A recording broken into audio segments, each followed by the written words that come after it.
Hi,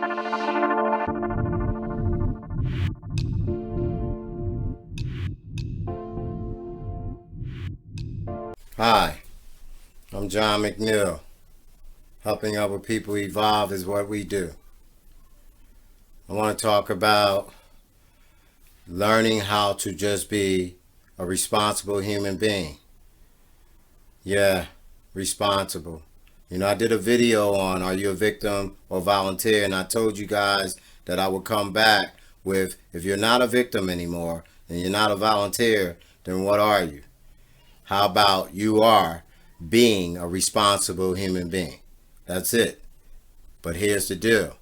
You can do the next right thing, and you can practice that. You can build some integrity, and you can have some good morals, some good values, good quality in your personality, and you're consistent, you're reliable. But when days show up with things like your child still, no matter how much love you give, no matter how much healthy redirections and discipline you do, they just will not participate in doing right for themselves. It's like their minds is telling them they know what to do. They're going to do what they want to do. And you feel helpless. You feel angry. You feel frustrated. And you ask for help. And a lot of you done heard the other video from parenting. I'm just trying to tell you about the solution and the process of no longer being a victim or a volunteer, is just being a responsible human being. Because after all, we're only human. But are you human with being in touch with not being afraid that your spirit can run low?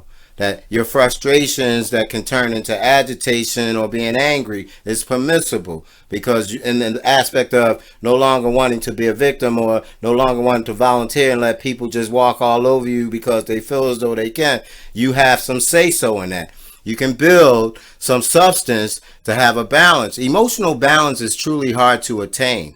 And many of you probably do have some experience with it, but I'm talking about on a consistent basis, because I want you to know that in your day, when you hear me telling you stuff like an example about a child, but at the same time, how do you deal with when you feel like your decisions are being stripped from you, or you have a very difficult decision to make, such as do you take a vaccination shot? Because if you don't, then you may be at risk of losing your employment, or do you take the shot because in all eyes it would be the right thing to do because you keep your job? But what about your morals and values?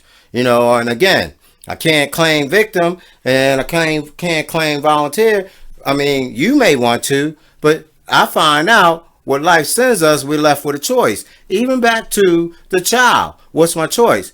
If I give up means that I'm wore out. I'm tired. I got to eat consequences in a legal matter. I got to eat consequences if you're not going to school. I got to eat consequences because can't nobody monitor you because they don't want to deal with the behaviors. So therefore, I'm feeling like there's no other answer but let you go through your process and let experience be a great teacher. That's right. I said experience be a great teacher. And that's pretty much the best way to go about it, because giving up means exhausting all my means, but it doesn't mean to stop being responsible and be the parent. So it brings me into a spiritual principle called surrender. Surrender doesn't mean I'm weak. It means that I'm going to continue being an adult, do what it is that I'm supposed to do, but your consequences because of your action as the child, that means that you have to eat them. You have to embrace them. They hopefully will be an educational one. So that way the lessons in the experience will show you,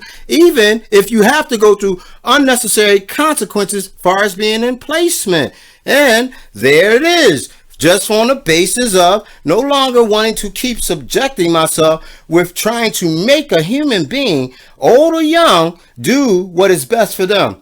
No one has that power. Only life experiences has that ability to make a person want to do something different. And 9 times out of 10, a person really isn't going to change until they endure suffering consequence. That suffering consequence, no matter what it is, become the jarring experience to make a person want to do something different. So that's the surrender. That's the process because of being exhausted with that child. And at the same time, you still have to be accountable for self, because you want to continue being a responsible human being. And right back to the decision with a choice that is very uncomfortable, because most of the time people want to cop out and say they don't have a choice, but we all have a choice. But at the same time, your choice needs to be made wisely within yourself, and don't be afraid to check in your mind to see what it is that you really have options on in this choice, and what are the outcomes to the best of your ability without the experience before you make the decision. So this way you can feel secure in it.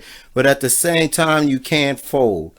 You can't fold even if your mind are telling you you're being forced. A lot of times if a person is not allowing themselves to appreciate they have a choice, then therefore there's some breakage in their character, or maybe their human traits aren't sufficient enough to empower them the ability to stand up and make the right choice that is going to be able to benefit them. It's not about the choice for what others are going to judge. Listen, people will judge no matter how righteous you are.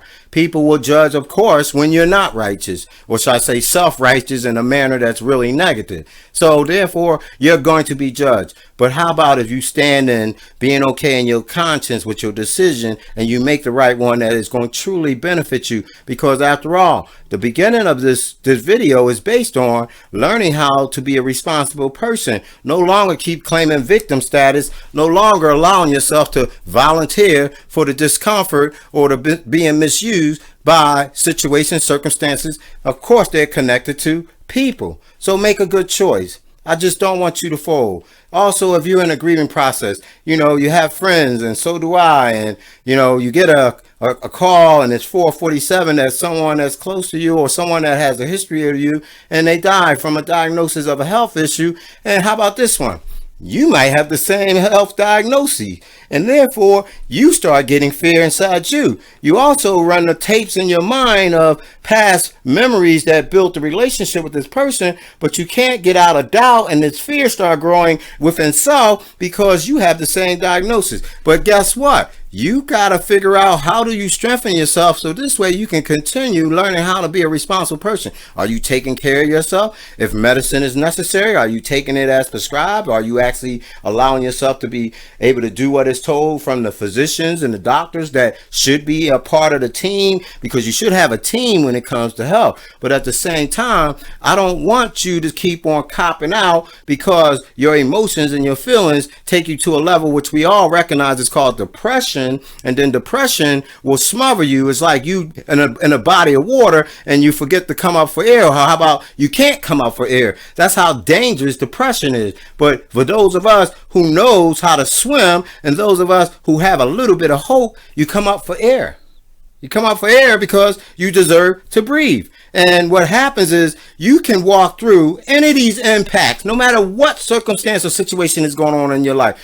You have to learn that after the impact, after the initial effect of something in your spirit, in your conscience, in your feelings, in your emotions, your brain, which is the thinking aspect of how are you going to handle what is being given to you, rather it's something you ordered, something you didn't. But you cannot allow yourself to lay down in it entirely. You can feel sad. Sad is an emotion that's connected to the human trait, but you don't have to stop being willing to live, because then that's devastation to you as well as anyone else you're connected to. Grieving is not an easy process to accept, but it comes with the territory called life.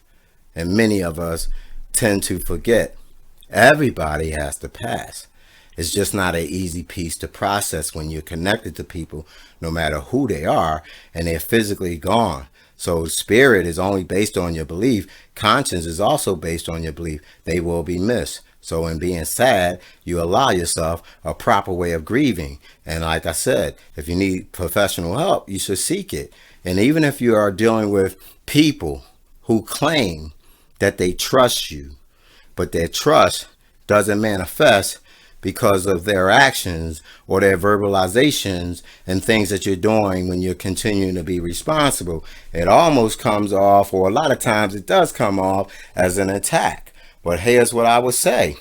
Do your best not to lose you. If you lose you, then you participate in the process of allowing those words or those actions placed on you by the other person to actually become the victors. They govern you, they win, and you devour yourself because your unwillingness, or most of you might just lack the inability to do something different. I just want you to know this video is a counteracting or a sequel to, if you're not a victim and you're no longer a volunteer, maybe you're just striving to be a responsible human being. Life is what it is. There are challenges that we face, and we don't always have to fold because they hurt. We most definitely don't have to give up even when we had nothing to do with it. If you're connected to family members who are making decisions that are very, very dangerous, especially the world we live in, your decisions to help support, your decisions to try to make sure that they're safe has to be based on everything you know about trying not to lose you. Because there are times we make decisions with the best intentions and we create harm to ourselves. Don't forget my video about victimizing yourself based off of your own thinking and your decisions. You are responsible for what you do, even when you're connected to others.